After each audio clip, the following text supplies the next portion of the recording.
mayenza okuthile okefuna ukuthi eqale ekuveze kubantu ukuze nangelinye ilanga okuyobe kwenzeka kwenzeke.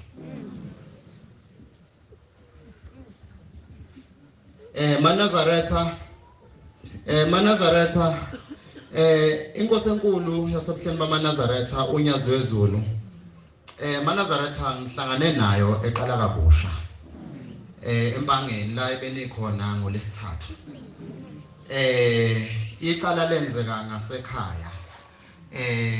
Kwaba abafana nje ababili ababegangile ethavele yasekhaya kamzala wami. Base bethu ukuthinteka kwalimala oyedwa ke yena wase esinda. Ngalokho inkantolo yasisithola inecala. Yasigweba ke 2018. Yathi mayisigweba sigweba 28 years. Sibathathu. Ngahamba ngibuye ekhaya kodwa ngamqoka ifoto lo Unyazi. Nginethemba lokuthi ngizobuya. Ngoba ngangibuye ebuhleni ade ngiyonikela. Kodwa ngibuyanga. Kodwa ngathi ngisemotini ngibheke eqala kabusha. Ngathi inkosi yamakhosi yakwazi ukwenzayo. Angisokubiza ngayinhlamba ngoba ungangikhiphanga. Unalo uhlelo ukuthi uyokwenza njani. Ngiyobona la engiyakhona. Manazaretha ngcwela sezulwini ngathi mangifika eqala kabusha. Ngathi ngino 3 days osuku lesithathu. Kwafika isibonakalisa inkosi yamaNazaretha Unyazi wezulu inikelisa abagcinwa ebesinabo eqala kabusha. Kwangathi khona ongibizayo kuthiwa inkosi yakubiza. Ngeza ngihamba ngamadolo kwathiwa phakama usheshe. Inkosi yakubiza ngeke ilinde wena. Ngathi mangiqhamuka inkosi yavele yanyamalala. Kwaba ukuphaphama kwami. Ngathi emva kwalokho sathola iappeal. Sithema sesithola iappeal ke yayichitha inkantolo. Yasichithela ngisho ibail. Sahlala. Ngihlalile eqala kabusha ngoba ngihlala iminyaka emithathu nezinyanga ezu5. Njengoba sekuze kwenzeka ke mangcwele basezulwini bekumele ngiphume ngonyaka odlule ngomhla ka22 October. Kwathi la kumele ngiphume ummeli wayengimele kwakuba bungobese naye bekuleli bandla lamaNazaretha. Mina eminyango ke bengiyisiyoni bengalona iNazaretha. Ejele kodwa ngithema ngifike eqala kabusha bathi mabengibuza bethi usonta kiphi inkonzo ngoba mawufika lapho uyabuzwa kuthi usonta kiphi inkonzo ngoba fanele uhlukanise ukuthi uya ngapi. Ngathi ngiyiNazaretha. Ethikithini lami ngangibhala ukuthi ngiyiNazaretha. Ukudla okushisayo nento eshisayo ngahlukana nawo ngalelo langa. Ngingena eqala kabusha kodwa ngangena ngisiyoni. MaNazaretha uNkulunkulu esemkhonzayo Unyazi wezulu uNkulunkulu. Uyivezile maNazaretha. Mina ngikhulumi ngeke ngakutshelwa obaba mkhulu. Ngikhuluma ngokwenzeke kimi uqobo. Kuthe ngomhla ka22 ummeli waya eDurban High Court. Icala lafike lahlala. Lo mmeli ngamqasha maNazaretha ngamkhokhela imali. Le mali engamkhokhela yona yayifikile ko 55,000. Kodwa ngangena eqala kabusha ngingenamali. Kodwa ngathi inkosi Unyazi wezulu ngicela ukuphuma la. Ushembe wangipha umqondo nendlela yokuthi ngithola imali. Hayi kabi. Ngafunda ukugembula lokho kwase Hollywood. Imali yokuqala ngayithola ngathola u30,000. Ngathi u15,000 ngiyovula idocket.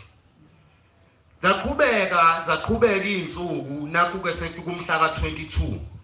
Inkantolo kwasho ukuthi kunoyedwa ongakwazanga umantshi ukuthi eqhube indlela ngecala ngendlela okuyona wasethi uzocela ukulalela ama-transcript kuze icala elibuyekeze. Mangcwele basezulwini lapho kukhulunywa ade sicela ukuthi inkosi yamaNazaretha izejele. Besivimbela obaba abasejele. Okubuhlungu sasivinjelwa obaba ababekuleli bandla. Kanjalo baba. Sikhumbula kahle umshumayeli owayekhona ngalelo langa okuyena wayomshumayeli. Washaya phansi ngonyawo. Wathi Unyazi liyongena efile ejele. Manazaretha sezulwini lokho engikukhulumayo ngikususele ekhanda ngeke ngiqhamba mangaphambi kwaNkulunkulu. Bonke abagcinwa abangaphakathi bayazi indaba yokungena konyazi ngisho ningabuyela ngaphakathi. Ngaphenduka ngayisitha kwabanye ngenxa ukuthi ngangithi mina inkosi izongena. Ngihambisana nomhlongo lokuyena owafika nalombono ukuthi kumele ngene inkosi kuze sikwazi ukuthi sikhululwe lapha ngoba khona abanye awobaba bahambela kule ndawo ekanjena akaze belandwe. Okungenzeka sonke ngoba singena lapha singena yiwa macala abo baba abangalandwanga khona. Manazaretha umhla ka-22 ngokuthi ke ngonyaka kulonyaka inkosi wami ingene ngawo. Kwaba khona inkinga ebuhleni bamaNazaretha sekumele inkosi ize kwaphoqa ukuthi kufanele ibuyele ebuhleni. Sesiklinile. Asiyangalanga kodwa sahlala emthandazweni ngoba sathi izwi likaShembe libuye linambatha. Ushembe akayikhuluma inkohliso ngoba wathi uyeza noma engafika emva kweminyaka emithathu kodwa kuyobe kufika uShembe ngoba thina sifuna ukubona unyazi lwezulu. Mina kwakubuhlungu ngoba bengidonsa 28 years. Bengazi ukuthi ngiyophuma yabona iminyaka engiboshwe nginayo. Ngangiyophuma sengiwubaba. Ingane zami mhlawumbe ngangiyophuma seyiganiwe ngoba ngimncane ngingaka. Inkantolo yayingipanishe kakhulu.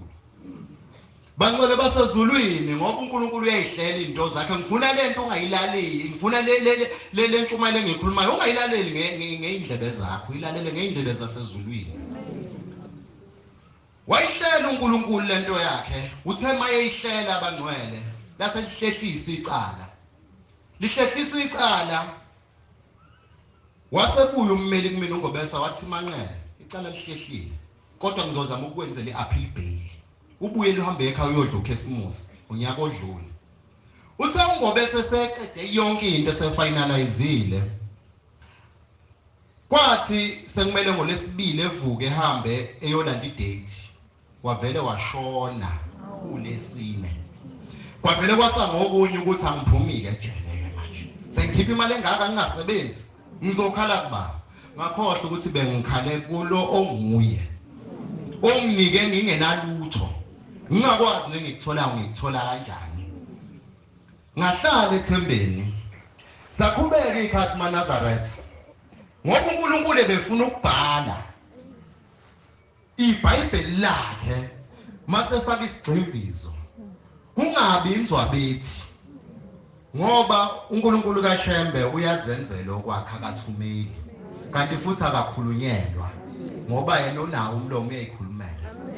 maNazaretha zenzekile izinto kuthe ekugcineni ngathola idate unyaka usuqala. Sema ngithola idate ngomhla ka6 May. Mina ngizalwa ngomhla ka24 May. Ngithemba ngithola le date indodana kaBaba uNgobese lokuyena wayephethe icala eyangifuna imali ayi 10,000. Ngathi le mali ngizoyithatha. Ngaphinde ngaguqa maNazaretha. Ngathi inkosi ngiyazilwezulu. Lo mfana ufuna 10,000 angazi ngizothatha. Awuphela mina maNazaretha mangithanda zakushemba. Phela ama-hour. Ngayicofa ifoni kabili kathathu ngadlala amathima ambalwa ngavuka no15,000. Emva kwalokho ngabe ngimfonela ngalalela ngizokuphusha lothe kanti uyangigebenga. Kanti uShembe usaqhubeka ubhala incwadi yakhe. Ufuna ukungikhombisa ukuthi yena uNkulunkulu. Kuthe kusuka yaphela imali. Ithe mayiphela imali kwaba ukuthi sesithola umfundisi omusha uBaba uMthiyane.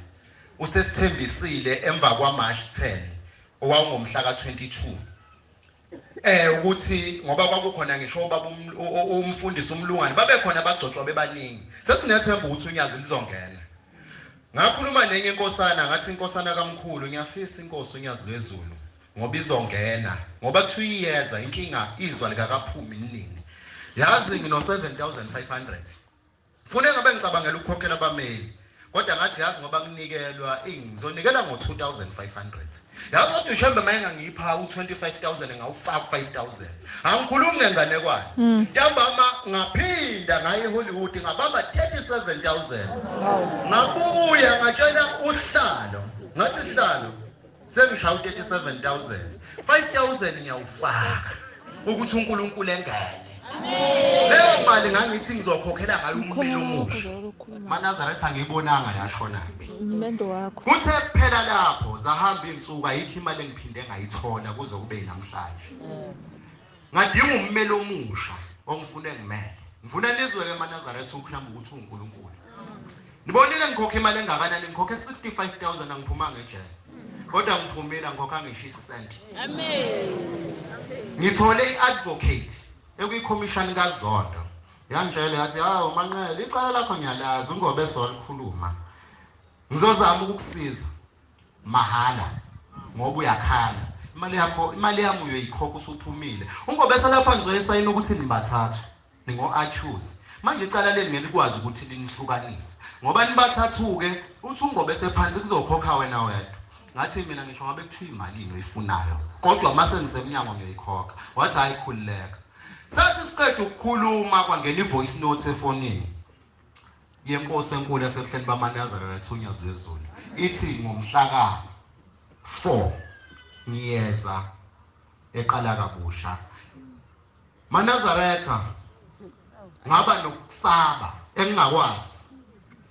Izinto zami zayingahlangene lo mfana kaNgobeso okuyena okwakumele ngiphume ngaye. Izinto zimahlephihlephi engafuni ukuyikhipha. Ebalekela ukuthi phela le advocate engitholile inamandla. Izombuza ukuthi kanti le mali oyifuna wayifunelani? Uthi uma kwenzeka izinto ngolesithathu usuku okwangena ngale inkosi la uqale kwenzeka khona izinto ngoba ngiphuma izolo mina. Ijele selivaliwe. Ngaba ukuthi noma ningibuka niyabona nje ukuthi akuyena umuntu ofana nani nade nishiswa yilanga. Hayi indoma. Ziyashisa. Ziyashisa noma ungayisoli gcina uyisola lapha. MaNazaretha ngalolo langa ngathi lokukhuluma nommeli kulesibili. Ethi Manqele izinto zakho zinyama. Awuzama ukuthi beyocheck ekhaya ngithi wena ubuyinyango lapha. Awubatshele beyocheck ngathi mina yazini baba. Kuzinkosi Unyazi la. Ngizofike ngikubike lokho khulileka wena. Uzophumelela. Kanje MaNazaretha angazi ngangithembeni. Ngaphuma yabona ngalelo langa lwesithathu ukufika ubaba ezongena egroundini. Kwakumele mina ngihlanganise indlela yokuthi ummeli ehlanganise izinto. Kodwa ngathi njengamanje ayikho into engizoyihlanganisa mina. Nyaku lo onguye. Bengazi ukuthi noma kanjani ngizophuma kule ndawo.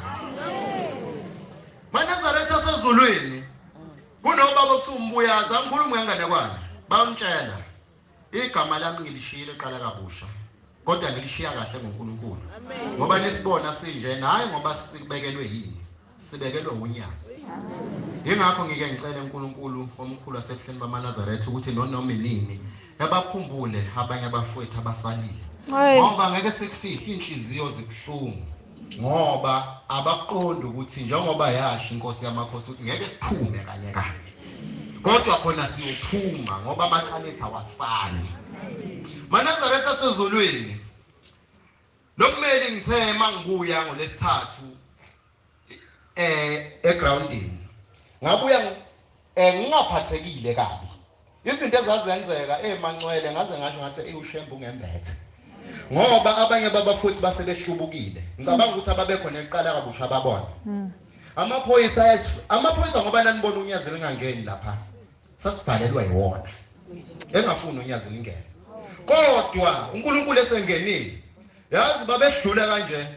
Ngicabanga ukuthi inyosi kaNkulunkulu iyakhumbula. Ayekho phambi kwabo nomshayi wopiano ebethi nasisiza nasifakela Ushembe.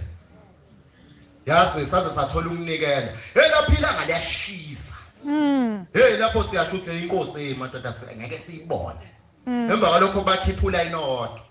Bathi bayabanga ngabatshela ngathi hayi Ushembe uNkulunkulu. Ushembe uNkulunkulu uyakwazi akakwenza konke okulahlelwe kuye. Wena unamandla ukuthi ungenzani. Mawukuthi Ushembe uhleli ukuthi ngeke kubona, ngeke kubona nje. Hlala phansi wena ulinde. Ushembe uzokhipha isibusiso. Washo ukuthi kwahle eduze kwami wayengalona eNazaretha. Wathi ngeke ngitshelwe isiboshwa mina. Awuthule wena. AbangamaNazaretha babeseduze kwekubabezo. Sasitshelana kanjalo sithi awuthule wena ngitshelwe isiboshwa mina ngifuna ukuzwa nanga umgcotsho ngitshela. Ngoba sayinhliziyo zazibhlungu. uNkulunkulu emuhle wasebuhleni bamaNazaretha Unyazi lwezulu.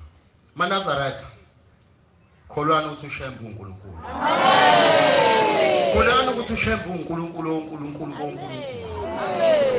Manazaretha mina bengisebenzisa amakhambi kodwa sengizophuma ejele ngabatshele ekhaya ngathi eyiyekani yonke lonto. Ngiyosebenzisa amafutha namanzi. Ushembe mina usiyongisiza. Ngiboshwa ngadla impande ngaqojiswa amathuna kwathiwa khifa wenzeni ngagwetshwa 28 years. Ngaze kwenzeke lutho. Nakho namhlanje. Kwafika usuku lwangolesithathu ke eManazaretha. Lwangolesithathu ngithe ngibuya ummeli wangifonela. Inkosi sisikhiphile isibusiso. Inkosi izwi eyalikhipha labalinye engalilalela langena endlebeni zami. Inkosi yamakhosi yake yathula yaqalaza. Akekho wayazi ukuthi ikhuluma nobani nini. Kodwa wena wawusuku uyiNazaretha. Wawubona ukuthi yabona njengamanje uNkulunkulu akasekho ke lapha. Usewena indawo. Sasethula sabuka sathi hayi ake sizwe isilwane sasezulwini sisothini. Sathi hayi Ushembe akayikhuluma inkohlisi. Nizophuma nonke. Emva kwalokho uNkulunkulu omuhle wasebuhleni baManazaretha Unyazi lwezulu lasibusisa. Amen. Laselijika labuyela emuva. Amen. Emva kwalokho isiqongolo lesasuka lapha ngicabanga ukuthi hakhumbula nyosi kaNkulunkulu ukuthi kwaze kwaphuza wena uthi yasima abagcino abafowethu basebengafune ukuzwa lutho ubuhlungu esasinakho uthi sibona isikhathi esincane ngathi mina wena lalela uNkulunkulu akudingi uzumbone kangakanani uNkulunkulu umbone esibonalisweni ekwenzela izinto zenzeke ngoba mina ngangiyeground nginethemba ngabuyela esekshenini ummeli ngathi ngiyafica kunama miss call efonini ngabuyela kuyena ngimtholi kuthe ntambama wangifonela wathi manje izinto zakho zimnyama wasethi awume kancane kwathi ngo6 emva kwathi ngingakashaya umthandazo ka6 ngiwasha isitshe ngithe ngisiwasha isitshe kwakhona into ethi yazi mhlawumbe inkosi iyadlula siyahamba manje bathi ngilunguze windini hawo nayi imoto yenkosi siyaphuma hayi ngabuya ngatshela le ngihlala naye ngathi mina hawo wemzala yazi kwenzeka into kanje wathi ha phela mzala ubuye ukhumbule ukuthi wena ngomunye umuntu ngase hayi ngiqhubeka okwenzekeni kwalokho ke eManazaretha ummeli ukuphuma kwenkosi ummeli ngaleso sikhathi wafaka amaphepha wathi yonke into ngiyiqedile yonke lento ufana ngoba ebenganginiki yona sengithumela igijimi zami sezitholile la kimi wathi aphili yakhe yangena ngolesihlanu wena uzolala kimi ngathi mina hayi ngeke yabona lo mmeli lo ayi uya WhatsApp ngizothi ngiyafika ngolesihlanu sengiblockile hayi angiphumla kodwa ngathi ake ngihlale ethembeni ngoba uNkulunkulu ushilo wathi sizophuma manje lethi uNkulunkulu kaShembe befuna ukukhanda incwadi yakhe ngathi ngoba aManazaretha eyihlehlile izikhathi zahamba kwenziwa yini icala lami lihlehliswa amajaji lihlehlisa lomhla ka6 inkosi iphinde ikhiphe izwi ilikhiphe lomhla ka4 ukuthi mina ngiphume ejele yona isifikile kubeni ngafika ejele ngayibona inikele isaManazaretha Manazaretha asezulwini uhambile lo baba waya enkantolo ngolesihlanu uthe mayifika ngolesihlanu uthe kulesine eManazaretha ningixolele uthe kulesine ebusuku wathi manqele sengithola iphuze elisha esongikhipha ngalo hayi khuleka ngifuna nizwe ke eManazaretha uNkulunkulu ukuthi mayisefuna ukuyiveza ngempela kuNkulunkulu uvuka nathi ungena ngo9 thina ngale yasuqeda ngo10 wathi manqele ama-appeal eMaritzburg angena ngo10 kodwa kuthiwa kunelo shading azongena ngo9 leli cala ngo10 liyobe liphelile angazi noma neyiswa eManazaretha lona ngavuka ekseni ngayavuka nathi sesengitshelile ethi hayi manqele khuleka iphuze nginalo lilodwa imantshi yanigwebayo ayinibuzanga ukuthi kwanele yini kunini ukuthi ikhiphe ijudgment yaleli icala iyodwa ayibadingi nabasizi wathi sengiqedile kodwa wena 5 minutes uzobusuphumile ngavuka ekseni ngahamba ngavuka nathi ngathi ngiguqile ukuvuka nathi eManazaretha kusuka ngo9 uvala isihlabelelo sasingafundeki lalungishaya ingeqa lungishaya ingeqa ungazi kwenzakalani oyeseduze wami wayiqaka awunendoda kwanyakaza uMnazaretha okwenze njani lungishaya ingeqa ngathi ngifike endlini ngafica ama-miss call awu22 mangithi ngiyafika obala bawo basekhaya baye enkantolo mangithi ngithinta umlotshwa ethi umlotshwa mana kancane manqele ngizobuyela kuwena awunike nje 2 minutes Uthe mayibuyela kumina wathi awumanqala usalokhu ungifonela awuvula uWhatsApp ubuke. Ngathi mina ngibona ivideo ngisendela yona wena lapha ubizwe kwa SABC endabeni angiyiboni yonke lento athi vula ubuke manje. Ngathi mangithi ngikhuluma ngento yokufakaza la na iPhone ngiphethe. Ngithi ngiyabuka nginamaphepha icala lichithiwe. Liphelile. Kuthiwa sobathathu siyaphuma. Kuthiwa lingashoni ilanga la izolo siseqala kabusha. Manazaretha angcwela sezulwini. Ilokho ebengithi angikudlulise kodwa okukhulu kakhulu sengizokudlulisa lokho ngicela ukucela enkosini enkulu yasehleni bamaNazaretha ngoba ngilapha ngiphuma ejele angizokucela ngcebo angizokucela moto kodwa ngicela ukuthi uNkulunkulu kaShembe ngiphe uthando lokuthi ngithanda umNazaretha ngingasuki khona ngoba ekhaya kithi yimo oqalo iNazaretha mangase keke mina uba iNazaretha ngazi wamusa ngaba yini ngiyacela uNkulunkulu kaShembe ukuthi eze ngikhumbule ukhumbule nomndeni wakhe ithi inkosi ibusise nekuzweni